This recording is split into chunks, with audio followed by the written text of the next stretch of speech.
DJ Ferris. It's Chicago, nigga. It's the real one. Hit me. Only one is pulling shit the fuck up. Let's get a sports talk.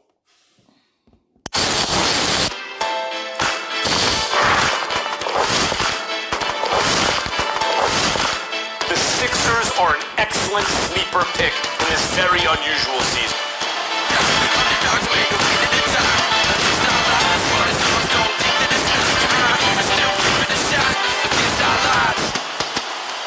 The most perplexing NBA team is still the Philadelphia 76ers, who were nearly unstoppable at home at 29-2, and absolutely abysmal on the road at 10-24. The Sixers' road woes will continue with their 9th consecutive road loss.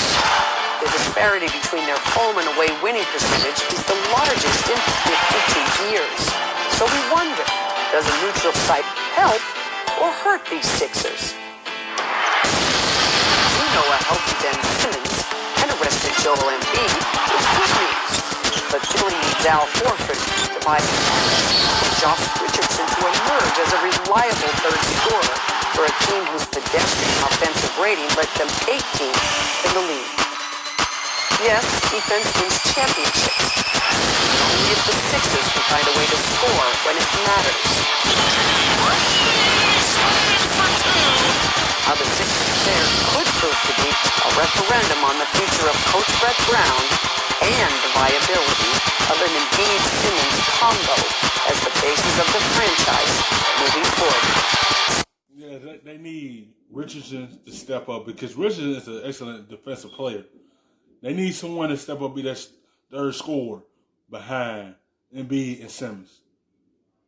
They need Horford and them to step up or something so that they can help the two dynamic duo out, help them out. That's the only way Sixers could really go deep in the playoff if they have that third guy be the scorer.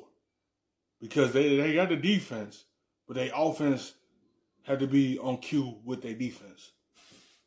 How are the Sixers preparing for the resumption of the NBA season and the bubble? Well, for Ben Simmons, he was told about this change going into training camp, that they're going to put him at power forward. No more point guard. He's not fighting it. He's embracing it. In fact, one of his former LSU assistant coaches, David Patrick, has been yelling to the family for years, put him back to power forward like he was at LSU. At LSU, during that lone season, he averaged 19 points, about 12 rebounds, and about 5 assists at the power forward position.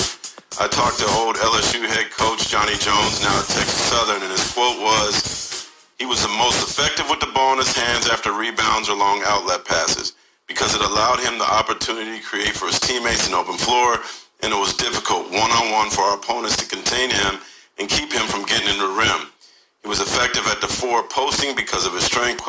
Yes, that's going to lead to every outlet pass with the basketball already in Ben Simmons' hand already at that power forward position. He's a good rebounder, and he liked to be in the paint a lot more. And then it's worked out for Al Horford as well because Al Horford ain't played well at power forward. That's the way when you sub him in and put him at center where he's comfortable at, now he could become that third scorer for you off the bench because he don't play well as a power forward. So that was a good scratch rate. Now they should have been did that, and that Al Horford come in as a center where he comfortable at. It's an ability to either score quickly or pass the ball effectively of double teams. So Johnny Jones, go Tigers.